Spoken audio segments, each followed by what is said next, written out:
My name is Elizabeth, but most people call me Liz. I don't mind this name, even if it sounds a little simpler than my full name, but there is something native and warm about it.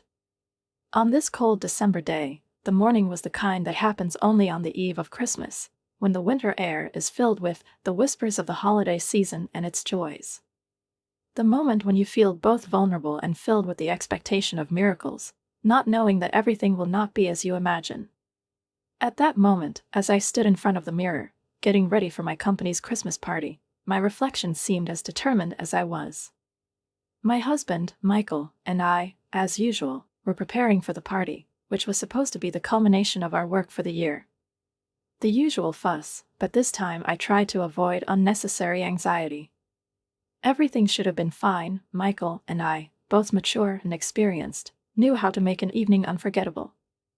But when I returned to the mirror to touch up my makeup, amid the smell of hair dye and steam from Michael's shower, I felt a rare silence. The silence that happens at such moments when time seems to slow down, when life stops moving for a moment. I froze in place, holding my breath, as if something important was about to happen at that moment. And it happened. My phone rang. The sound was unexpected, as was the moment itself. Mrs. Harrow's name appeared on the screen, my mother-in-law. Her phone calls rarely promised anything good, but this time I wasn't ready for what was coming. Her voice on the other end of the line, imperious and unyielding, left no room for doubt. "Liz, I'll be there in half an hour. I'm waiting for you at home." "I have an important matter to attend to," she said, and I felt a cold current rush over me. I looked around, listening to the noise in the house. The fear that nothing would be ready filled me. I looked at my watch. 10:45 a.m. She'll be here in less than half an hour. I glanced at Michael, who was just coming out of the bathroom. He ignored my anxious face, absorbed in his own thoughts. I hurried to wash the dye off my hair as fast as I could. Thoughts were spinning in my head about how I would meet my mother-in-law. I didn't want her to see that I was panicking, but I was worried inside. The doorbell interrupted my thoughts. It was her, Mrs. Harrow. Her presence was always accompanied by some extraordinary tension, an inexpressible feeling that she sees everything, evaluates everything, without hiding her disappointment. She entered the house, and I felt her gaze envelop the room, full of discontent and contempt. Her eyes darted around the corners, assessing every object, every movement, as if everything was out of place. "Where's Alex?" "What is it?" she asked, as always, with a note of irritation in her voice. "Why isn't he at home?" I tried to stay calm despite the threatening atmosphere. "He's with Sarah," I replied. "My best friend took it for Christmas shopping. She's going to look after him tonight so Michael and I can be at the party." But Mrs. Harrow did not look pleased with this answer. Her brows furrowed, and I realized that she couldn't accept such an explanation. "Is he with Sarah?" she repeated with disdain in her voice. "Why would you do that? You have to take care of your child. It's Christmas time. The family should be together." I sighed, trying not to let my emotions get the better of me. But she was not the kind of person who could be reassured with simple words. "Sarah and I think it's good for Alex," I tried to explain. "He has known her for a long time, and they have a good time together. Michael also knows where we are and supports our decision. We appreciate when we can get some rest." But Mrs. Harrow wasn't listening. Her words flew like cold daggers aimed straight at me. "Family should be around, especially at this time of year," she continued, not noticing how her words hurt. "It's important to be together, Liz, to understand that this day is a time for unity. You can't just leave the baby and go have fun." I didn't know what to say. Her words echoed in my heart, making me feel more and more guilty. But I couldn't and didn't want to give in to her. At that moment, Daniel, my eldest son, came into the room. At the age of 20, he was already a man who saw the world with eyes that were too wise for his age. He stood in the doorway, exchanging a look with Mrs. Harrow that spoke for itself. His attitude towards her was complicated. He did not share her views, considered them limited and outdated. I knew Daniel was impatient to express his point of view, but, as always, he chose to remain silent. "I won't be at your house for Christmas," Daniel said firmly, and his voice sounded like the last hammer blow in a long, running dispute. Mrs. Harrow froze, her face flushed with surprise and anger. I had never seen her so stunned before, as if her unshakable authority had suddenly encountered an obstacle that she could not overcome. The argument escalated to the limit, and Daniel, instead of succumbing, only became more stubborn. "No, I'm not going," he repeated, every letter of his words sounding like a challenge. Standing next to me, I felt like an observer on a battlefield where two worlds collided, tradition and freedom. My mother-in-law, who embodies strict adherence to family principles, could not accept that any of us, especially Daniel, dared to reject them. "Why can't you just be there for me?" Her voice broken and full of pain, as if the question was a cry from her soul. But it didn't evoke sympathy in me, but painful memories. 3 years ago, there was an incident that still left shadows in our house. Then Michael's sister Jenna and her husband Richard punished Alex without our consent. He was only 6, and their cruel interference in his upbringing was not just a mistake, but a real trauma for our whole family. This moment deeply hurt us, creating a gap between our views on parenting. Michael and I were in agreement that something like this should never happen again. But Mrs. Harrow seemed to see this incident as just a transitional moment that was worth forgetting in order to save the family. I tried to explain to her again our boundaries set after that story. It was not so much a defense of our principles as a necessity. But talking to Mrs. Harrow was like trying to convince a wall. She wasn't listening. Her eyes darted around the kitchen, stopping at my imperfectly tied hair and the drops of water running down my cheeks. "It's always Sarah. This Sarah," she exclaimed, her voice rising almost to a scream. "What about the family?" I wiped my hands on a towel, feeling my fatigue begin to take over. "Sarah is our family, in a way," I replied calmly, trying to reason with her. "She was there when we needed her. For Alex's sake. That doesn't mean we put her above you." But my words seemed to slide over her, leaving not the slightest trace. Her face was as hard as stone, her eyes glittered with a mixture of anger and pain. "You're excluding us, your own family," she continued. "It's Christmas, Liz. It's time for the whole family to be together." Her reproaches, her accusations, all this was painfully familiar to me. I knew that this conversation was just another episode in a long chain of similar skirmishes. Michael and I had different views on how to spend our time. He was a homebody, enjoying the comfort of home and his hobbies, while I loved active activities with Alex and Sarah. We found compromises, but Mrs. Harrow saw this as a departure from the norm, a violation of her ideas about what a family should be like. "Aren't you making plans with Sarah for Christmas?" She spoke again, her voice sounding accusatory. "No, we don't have any plans with Sarah for Christmas," I replied with restraint. But it was deeper than she could have imagined. Jenna and Richard, Michael's sister and brother-in-law, had become a source of real division in our family. Their actions towards Alex 3 years ago were inexcusable. They assumed the right to discipline him, interpreting his lively character as a sign of insufficient upbringing. Michael and I have worked hard to create an environment for Alex where he would feel supported, understood, and loved. Especially considering that he was diagnosed with ADHD, a condition that requires a special approach. Michael has always been on my side in these matters. He understood how important it was to keep Alex safe. But it was a challenge for his family. They perceived our concern as excessive indulgence, as weakness. Michael and I saw it differently. We believed that the child should be guided, not punished, supported, not criticized. Mrs. Harrow couldn't understand it. She stood in front of me, her face full of indignation. "Traditions exist for a reason, Liz. You have to respect them, otherwise you will destroy the family." Her words sounded like a warning. But I could no longer be the one who silently accepts her reproaches. My main task was not to save traditions, but to protect a family in which love and trust would be felt. The room seemed to shrink under the weight of tension. The air, thick and dense, barely allowed sound to pass through, and Mrs. Harrow's every word fell like a heavy stone, reinforcing a rift that she herself did not seem to notice. Her daughters and son-in-law heard us, but she, blinded by devotion to family ties and expectations, refused to admit it. I sat there trying to stay calm, but her insistent gaze, her increasingly loud voice, pressed down as if they were trying to erase my boundaries. Her small but always commanding figure became almost monumental when she bent over me, demanding a compromise.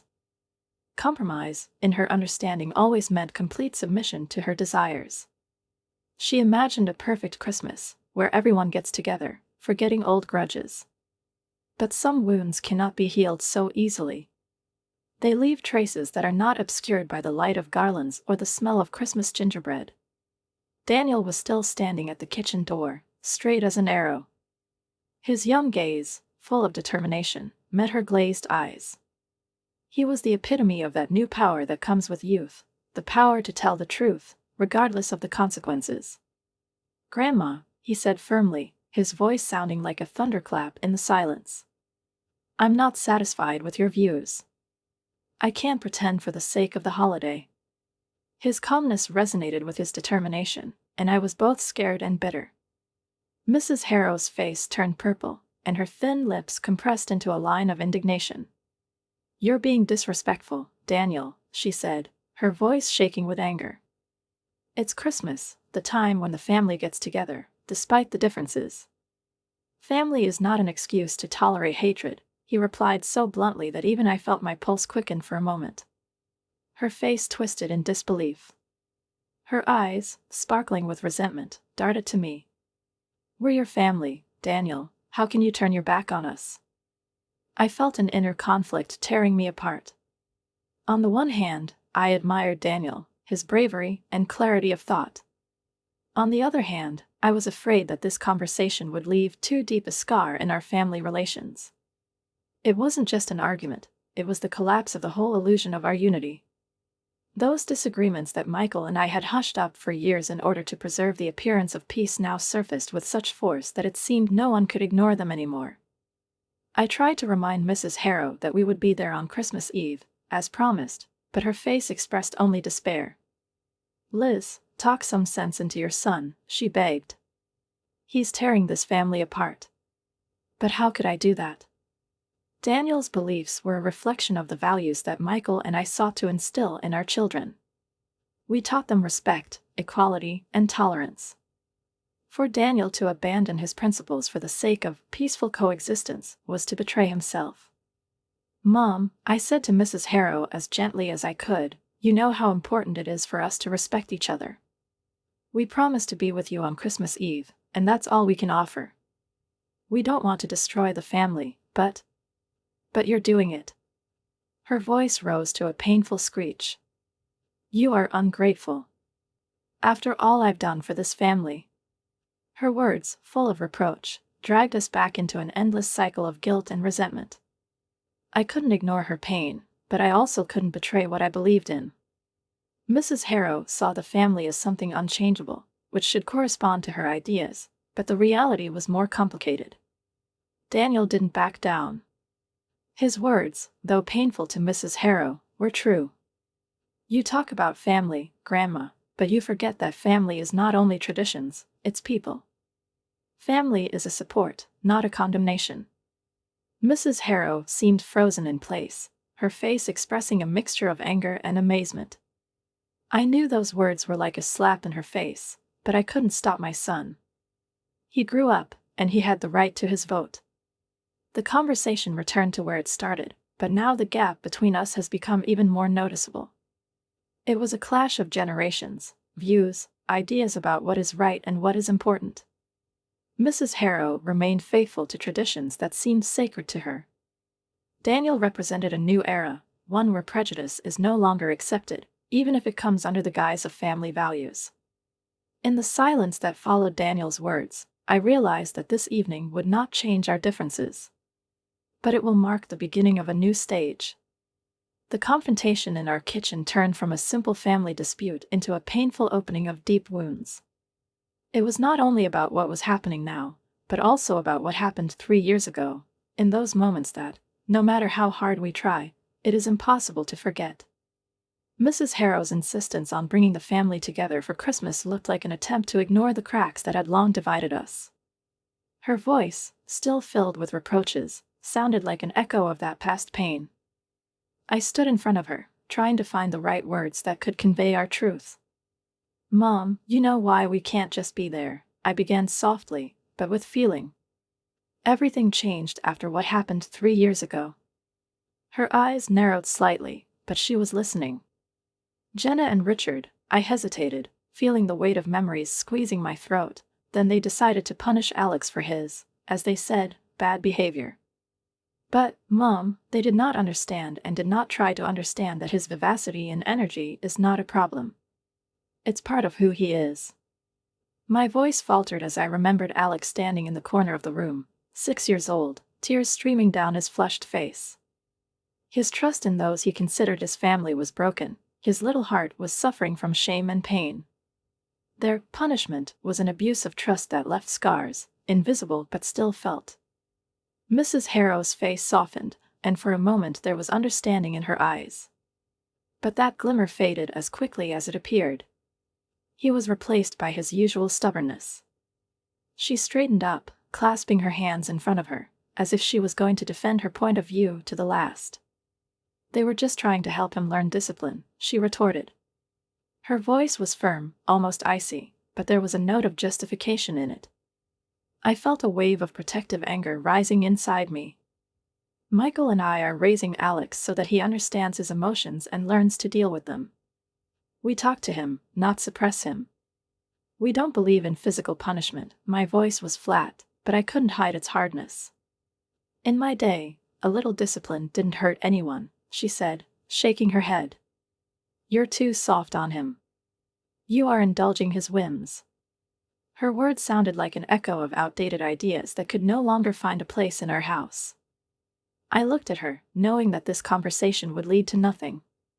She couldn't see the damage that Jenna and Richard's actions had done to the whole family. It was more important for her to maintain the illusion of cohesion, even if deep wounds were hidden behind this illusion. Daniel had been standing by the side all this time, silent, but his presence felt like a powerful force. His words from earlier still hung in the air, as a reminder that the old methods don't work in the new time. I knew he was ready to get into an argument again if necessary, but I hoped that wouldn't happen. "We can't come, Mom, because respect and understanding are more important to us," I finally said. "This does not mean that we turn away from our family, but we must protect what is important to us." Her eyes flashed, and there was a mixture of resentment and anger in them. "The family should be together, no matter what," she exclaimed. "Have you forgotten what I've done for you all?" Her voice broke, and there was a note of desperation in it. The tension in the room was becoming unbearable. The air was thick, saturated with years of understatement and accumulated resentments. I saw how hard it was for her to accept our views, which were different from her usual worldview. Michael, as if sensing the growing heat, got out of the shower and appeared in the kitchen doorway. His presence added another layer of complexity to an already difficult situation. He looked at the three of us, me, Daniel, and his mother. His gaze was calm, but there was weariness in it. "What's going on here?" "What is it?" he finally asked, his voice low but confident. I exchanged a glance with Daniel, who seemed to expect his father to take his side. Mrs. Harrow turned abruptly to her son, as if he were the last hope to turn this situation in his favor. "Michael, tell them. Tell them that family is the main thing. They are destroying it with their stubbornness." But Michael, my quiet and reasonable husband, came up to me, put his hand on my shoulder and calmly said, "Mom, family is not just about traditions. This is respect and understanding. We will be with you on Christmas Eve, as promised. But asking us to forget everything that happened is unfair." His words sounded like a final verdict. Mrs. Harrow straightened up, as if about to object, but, noticing the expression on his face, she remained silent. "I don't understand why you can't just come." Mrs. Harrow's voice trembled with barely suppressed despair. Is it really so difficult to be a family for one day? Her words touched me deeply, but not in the way she probably hoped. It wasn't a reproach that could make me change my mind. It was a reminder that for her it all came down to the outer form, to be together no matter what. But for me, family meant something more. It's not about just showing up, Mom. My voice was flat but full of emotion. It's about respect. In recognition of the pain that has been inflicted on us. For a moment, I saw her face change, as if something inside her clicked. But this glimmer of understanding was quickly replaced by a grimace of disappointment and anger. Her hands suddenly rose as if by instinct, but there was too much intention in the movement. Hit him? Me? Thoughts raced through my head like a whirlwind. I abruptly stood up from my chair, dodging, my eyes burning with a mixture of shock and defiance. I'm not going to let you confuse me with guilt. Neither me nor my sons. We have our own boundaries, and it's time for you to respect them. My voice sounded unexpectedly loud, echoing off the walls. Mrs. Harrow's hand hovered in the air, like a reminder of what had happened. A symbol of a violation that cannot be ignored. The silence fell upon us, heavy, tense, as if the air itself had become denser. Michael, who had been watching in silence until now, stepped forward. His calmness was in stark contrast to the intensity of the emotions that filled the room. He looked at his mother, his face hard but devoid of hostility. Mom, you need to leave, he said evenly but adamantly. We don't solve problems in this family that way. His words hung in the air, as if they had cut this storm in two. Mrs. Harrow's face was contorted with resentment. Her pride was wounded, her authority questioned. For a moment, I thought I saw regret in her eyes, but it immediately disappeared, replaced by a familiar stubbornness. She looked around at us, as if for the first time she saw us as we are. Without saying a word, she turned and left the room. The sound of the door closing behind her sounded with a finality that seemed symbolic. We stood in silence, as if we had suddenly found ourselves in another reality.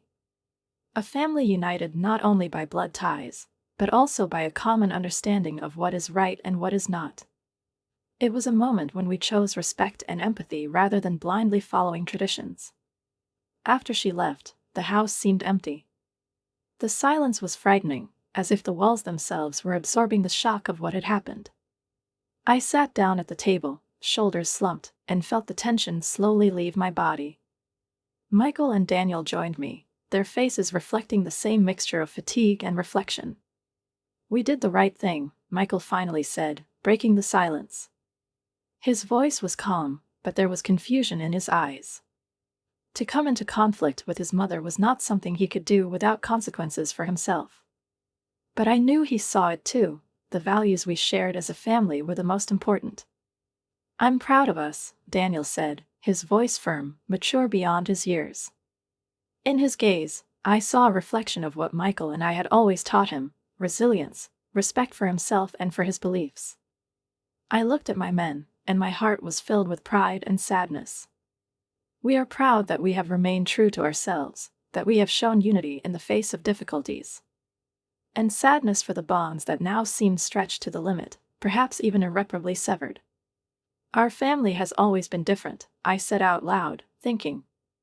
But different does not mean wrong. We have created something special. A family based on understanding, respect, and love. The conversation gradually turned to the upcoming Christmas party, which was supposed to distract us from the events of the day. It was a small consolation, but much needed.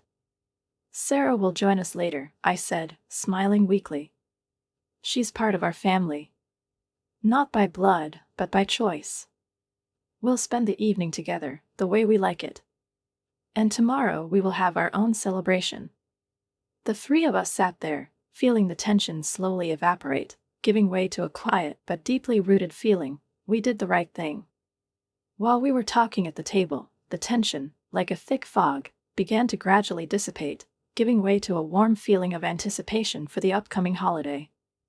This moment was a reminder that despite recent difficulties, we, Michael, Daniel, and I, were a family strong enough to withstand any storm. We knew that perfect families did not exist, but this imperfection was our strength. I realized that the boundaries we have set are designed not only to keep others at a distance, but also to protect what is really important: our trust, our mutual understanding, our sense of self-worth.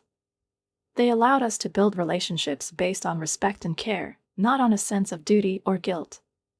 As the day turned to evening, the house was filled with the noise of preparations for the Christmas party. I felt determined. Our family, with all its complexities and imperfections, was a tapestry woven from threads of steadfast love, support, and deep understanding.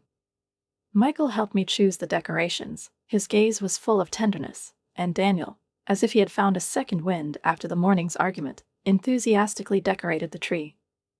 In these simple actions, there was everything that defined us as a family.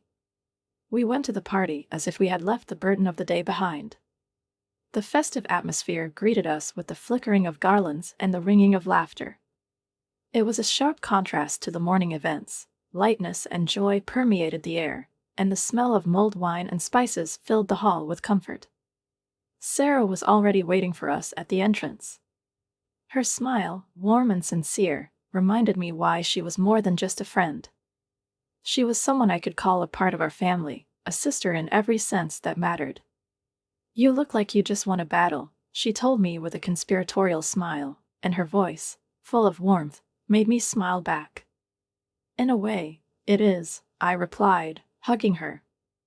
Her eyes sparkled with an understanding that didn't require words.